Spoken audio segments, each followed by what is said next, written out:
to Patsy's Corner. There are dragons in the corner this morning, and dragons in the library, just in case you didn't know. You have to come out of the library and check out all the dragons books, because this is Dragon Week. And the first story is, there was an old dragon who swallowed a knight. Penny Parker.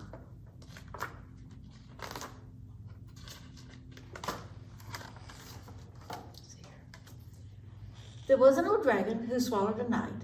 I don't know why he swallowed a knight. It's not polite.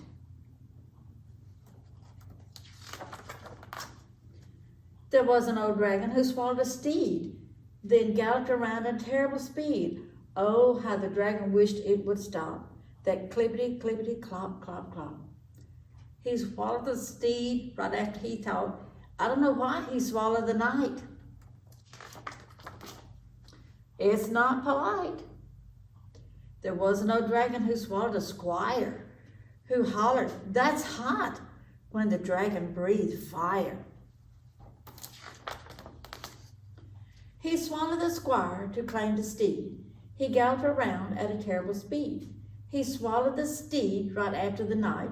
I don't know why he swallowed the knight. There was an old dragon who swallowed a cook, a savory cook in his recipe book. He swallowed the cook to fatten the squire. He swallowed the squire to calm the steed. They galloped around at a terrible speed, and he swallowed the steed right after the knight. I don't know why he swallowed the knight. There was an old dragon who swallowed a lady. It seems quite shady that he'd swallow a lady.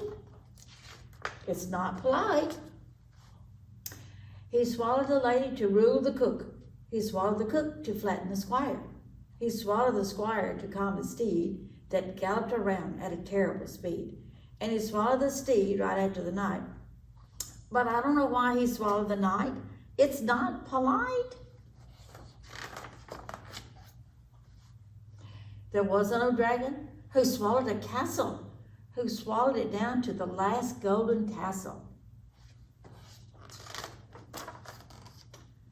He swallowed the castle to hold the lady. He swallowed the lady to rule the cook. He swallowed the cook to fatten the squire. He swallowed the squire to calm the steed that galloped around at a terrible speed.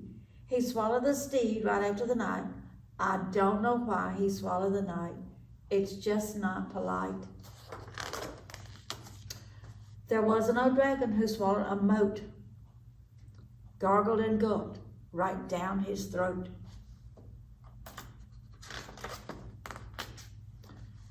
With all of the water, he started to bloat. And that's when the dragon roared, and I quote, okay, enough. I've had enough. More than enough of this swallowing stuff. Maybe I've been a tadpole, impolite, but perhaps I should only have swallowed the knight. So he burped out the moat that caused him to float. He burped out the castle along with the tassel. He burped out the lady who found it quite shady. He burped out the cook and his recipe book. He burped out the squire, now blackened with fire.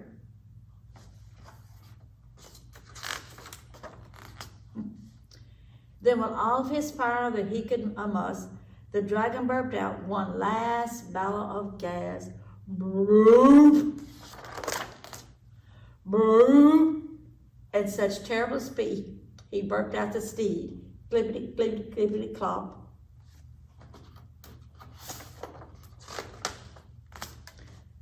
There was an old dragon who swallowed a knight. Ah, just right. Good night. So if you ever go in a castle, you better make sure that the dragon don't want to swallow you up. Our next story is King Arthur's Very Great Grandson by Kenneth Kragle. See, boys and girls, we've got lots of stories on dragons and knights and medieval times. So let's see what this one says. It says, on the day Henry turned 6 years old, he woke up early. He ate a large breakfast, mounted his trusty donkey, Knuckles and went out in search of an adventure.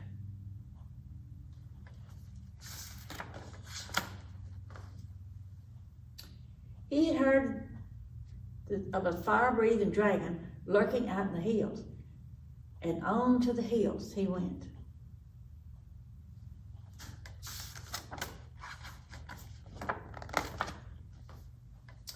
When he found the terrible dragon, Henry announced himself loudly. Behold, vile worm, I, Henry Alfred Grummanson, a knight of King Arthur's blood, do hereby challenge you to fight to the uttermost. That dragon drew in a long, slow breath.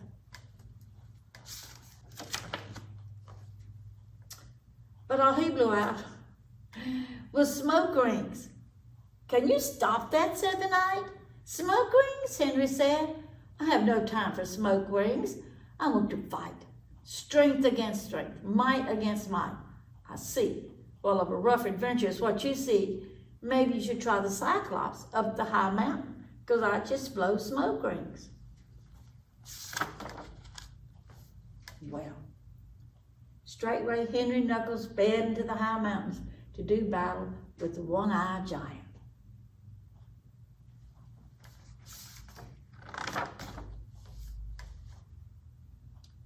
Near the day's end, Henry found himself face to face with the dreaded Cyclops.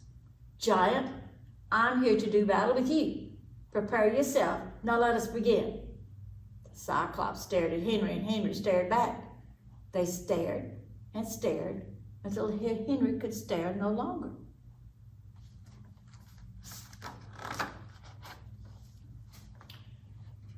Enough, Lone Eye, Henry shouted. You've had plenty of time left to battle commence. But the battle has already begun, the Cyclops explained. Whoever blinks first is a loser. I thought you knew that. No, no, cried Henry. I'm not interested in a staring contest.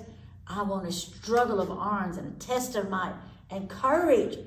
The Cyclops considered. If it's a physical peril you desire, you should visit the Griffin down in the valley. Well, once again, Henry and Knuckles were off. They galloped through the night, eager to do battle with a ferocious griffin.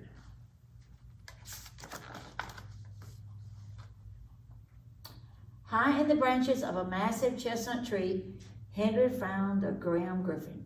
He held out his sword and cried, Ah, strange bird, I am come, and at last I have found a worthy opponent. Now unsheathe your claws and let us do ado.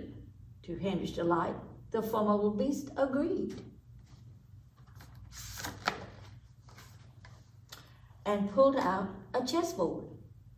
I prefer black. Is that okay? Griffin said. No, it's not okay, said Henry. I want a swords play, a struggle, a battle to the uttermost. And if you will not have ado with me, tell me who will.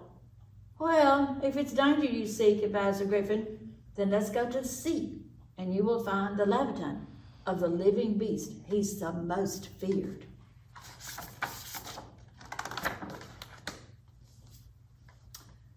So Henry leaped atop Knuckle and rode to the ferocious sea, determined he was going to have a battle with whatever. There in the rolling waters, Henry caught a glimpse of a truly enormous beast just below the surface.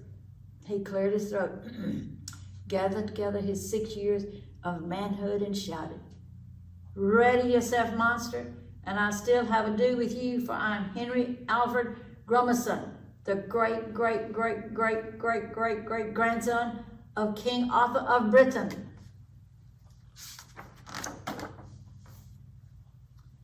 And growl, he said.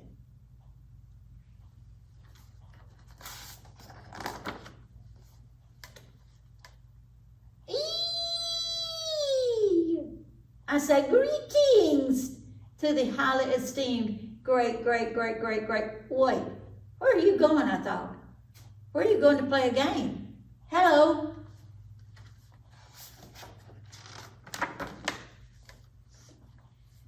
Even though he hadn't subdued the Leviathan, Henry was not dismayed. After all, he had traveled a great distance and came face to face with 4 terrible monsters. To his knowledge, not even the great King Arthur had accomplished as much in his first 2 days as a 6-year-old. But Henry had also found something he hadn't known he'd be looking for.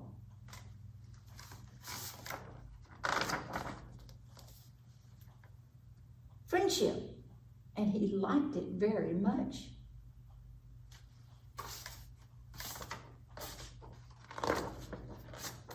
He made friends.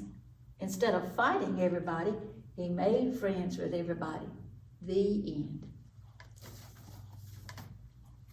Our last little story is Dragon Stew. I like stew, but I don't know if I like dragon stew. Let's see what kind of dragon stew we got here. And Vikings. Oh, wow. The boys should like this story about Vikings. 5 bored Vikings went out hiking, looking for adventure. Well, what could they do? Let's have a battle, said Grim, or steal some cattle. But the other Viking said, well, that's nothing new. We've already done that.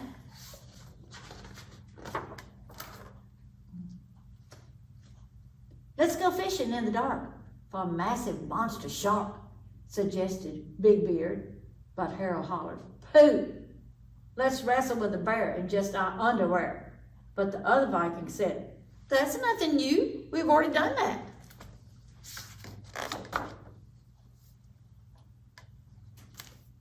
I'm really bored with hiking, moaned the grumpy Viking. Then the long sock said, I know what we'll do. We'll go and catch a dragon, then tie it to a wagon and take it home and chop it up and make dragon stew. The other Viking said, now that's something new. Let's go. So they picked up the wagon and then headed for the dragon. A stack of sardine sandwiches in case they missed their teeth. A fishing net, a ball of string, a pointy dragon poking thing, and stuffed them in the long boat and rowed out to sea. Off to Dragon Island, they all shouted.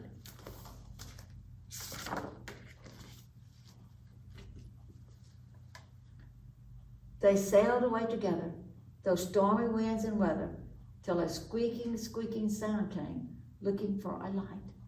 And in no time, all of his tentacles was tied up good and tight. But one whiff of Harold's sock, the squid collapsed in shock.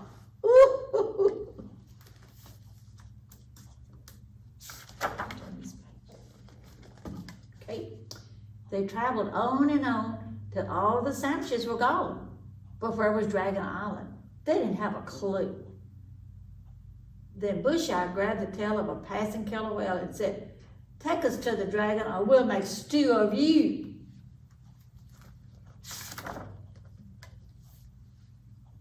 Five happy Vikings went out hiking on a fearless quest to catch a dragon for their stew. They tiptoed over logs and they splashed through squelchy bogs, all along till they came to a gleaming, steaming pile of dragon poop.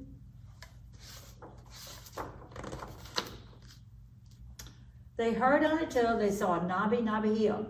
Let's climb it, Longsock said. We'll get a better view. Are we there yet? Grumbled Yup as he struggled to the top. Then they all shouted together, oh, dragon, dragon, where are you?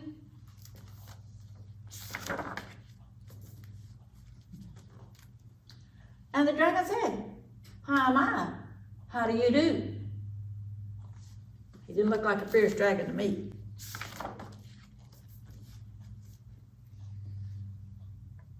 Visitors, how sweet.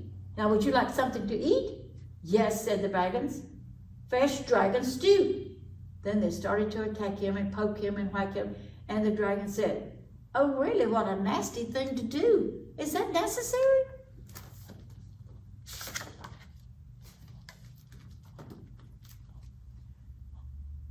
The dragon twitched his snout and a jet of flame of fire shot out.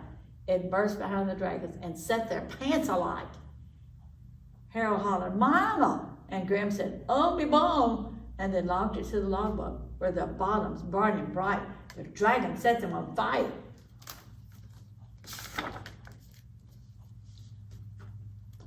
Five sore Vikings, all quite like him, cooling off their bottoms in the sea so blue. Harold said, "We're lucky. That dragon probably tastes yucky anyway." Whew. Then Bush-Eye roared, "I'm really bored. So now what? Now what can do? Oh, here we go again." And that's the end of the story. I don't know what they decided to do next. The story doesn't say, but I'm sure those nasty dragons found something to do. And now, boys and girls, we're fixing to go to Venture's Corner and see what kind of fascinating crafts we can have fun with and make. Hey guys, welcome back to Crafts with Venture. Thank you, Miss Patsy, for my introduction and for reading stories to y'all. So this week is Dragon Week, and Miss Patsy already has you a packet put together. You have a little dragon, the eyes for your dragon, a little friend's maze, and a connect the dots. So in your little packet, your dragon will look like this. It's just a little dragon face, and it's taped to a popsicle stick or a tongue presser, whatever you want to call it. So this is your little dragon face. You can decorate it however you want. I will put glitter or something on mine. It'll be really colorful because I like bright colors. So you take your eyes and you're gonna cut them out if you choose to. And you're just gonna put them behind the little circles. Mine looks kind of special, but this is my dragon. Okay, then in your packet, the friend's maze is like this. You're gonna help your prince get to his princess. You just follow the little thing. It doesn't look that difficult, but here it is. Then you're gonna have the connect the dots castle. Just connect your little dots, and once you get finished, you can color it or decorate it or draw on it, write your little story on the side or something. This is your maze. And you're also gonna get a crown that you can decorate. So you just take it and you fold it like this, and you can tape it or stick it in the little grooves at the back. Make it how big or small you want. There's your crown. You're also gonna get a surprise egg, and in that egg is a little dragon. So, and don't forget, whenever you come, we have plenty of books on dragons and princesses, castles, medieval stuff. And thank you guys, and I'll see you next week. Bye.